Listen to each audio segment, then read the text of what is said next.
ಸಾಧನೆ ಅಲ್ಲ. ಆಗ ಅದನ್ನು ಮಾಡಿದಾಗ ಭಾಳಷ್ಟು ಜನರಿಗೆ ಫಿಕ್ಸ್ ಆಗಿತ್ತು ಈ ಪಂದ್ಯ ಭಾರತಕ್ಕಂತೇಳಿ. ಇವತ್ತು ಭಾರತ ಗೆದ್ದದ.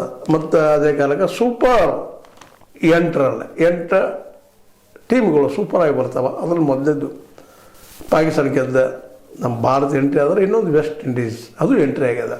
8 ಸೂಪರ್ 8 ಅಲ್ಲಿ ಮತ್ತೆ ಕದನ ಶುರುವಾಗ್ತದೆ. ಮತ್ತೆ ಬೇರೆ ಸ್ವತಂತ್ರವಾದ ಮೀಡಿಯಾಗೆ ಬೇಕಾಗಿರುವುದು ಸ್ವತಂತ್ರ ಧ್ವನಿ. ಆ ಸ್ವತಂತ್ರ ಧ್ವನಿ ಉಳಿಸಲು ನೀವು ಮಾಡಬೇಕಾದದ್ದು ಇಷ್ಟೇ. ಅದೇನಪ್ಪಾ ಅಂತಂತಂದ್ರೆ ನಿಮ್ಮ ಕೈಲಾದಷ್ಟು ಸಹಾಯ ಈ ಚಾನಲ್ಗೆ ಮಾಡಿ ಹಾಗೂ ನಿಮ್ಮ ಧ್ವನಿಯನ್ನು ಕಾಪಾಡಿಕೊಳ್ಳಿ. ಇಲ್ಲಿವರೆಗೆ ಒಂದು ಪಾಕಿಸ್ತಾನ ಜೊತೆಗೆ ಒಂದು ಸಾಂಪ್ರದಾಯಿಕವಾಗಿ ನಾವು ವಿರೋಧಿಗಳು ಇಲ್ಲ.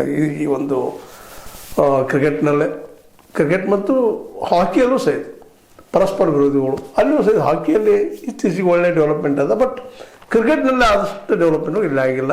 ಅದರಲ್ಲೂ ಸೂರ್ಯ ಅನ್ನುವಂಥ ಈ ನಮ್ಮ ಸೂರ್ಯಕುಮಾರ್ ಯಾದವ್ ಬಹಳ ಧಮಾಕ ಬ್ಯಾಟ್ಸ್ಮನ್.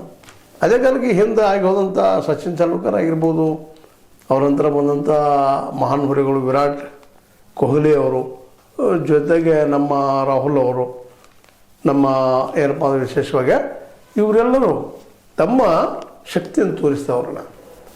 ಆ ಕಾಲದಿಂದ ಇವತ್ತಂತೂ ಇನ್ನೂ ಹೆಚ್ಚಾಗಿದೆ. ಇಶಾನ್ ಕಿಶನ್ ಆಗಿರ್ಬೋದು, ಇನ್ನುಳಿದವರು ಆಟಗಾರ ಸಾಕಷ್ಟು ಆಡ್ತಾ ಇದ್ದಾರೆ, ತಮ್ಮ ಪ್ರಗತಿ ತೋರಿಸ್ತಾ ಇದ್ದಾರೆ. ಮತ್ತು ವಿಕೆಟು ಭಾಳ ಚೆನ್ನಾಗಿ, ಸ್ಪಿನ್ನರ್ ಭಾಳ ಇಂಪ್ರೂವ್ ಆಗಿದ್ದಾರೆ ನಮ್ಮಲ್ಲಿ ಅನ್ನುವಂಥದ್ದು. ಕುಲ್ದೀಪ್ ಸಿಂಗ್ ಯಾದವ್ ಆಗಿರ್ಬೋದು, ಇನ್ನುಳಿದವರಾಗಿರ್ಬೋದು. ಮತ್ತು ಬೂಮ್ರಾ ಅಂತ ಭೂಮ್ ಯಾವಾಗಲೂ ಫಾಸ್ಟ್ ಬಾಲಿಂಗ್ದೊಳಗೆ ಉಳಿದವರು ಅವ್ರು ಸಪೋರ್ಟ್ ಮಾಡಿದ್ದಾರೆ. ಇವತ್ತು ಆ ದಿಶೆಯಲ್ಲೇ ಇವು ಗೆಲುವಿಗೆ ಎಲ್ಲ ಸಂಘಟಿತ ಹೋರಾಟಕ್ಕೆ ಕಾರಣ. ಆದರೂ ಪಂದ್ಯದ ಕೊನೆಯಲ್ಲಿ ಏನೋ ಒಂದಿಷ್ಟು ತಿಕ್ಕಾಟ ಆಯಿತು, ಸುದ್ದಿಗಳು ಬಂದು ಅವ್ರವ್ರು ಏನೋ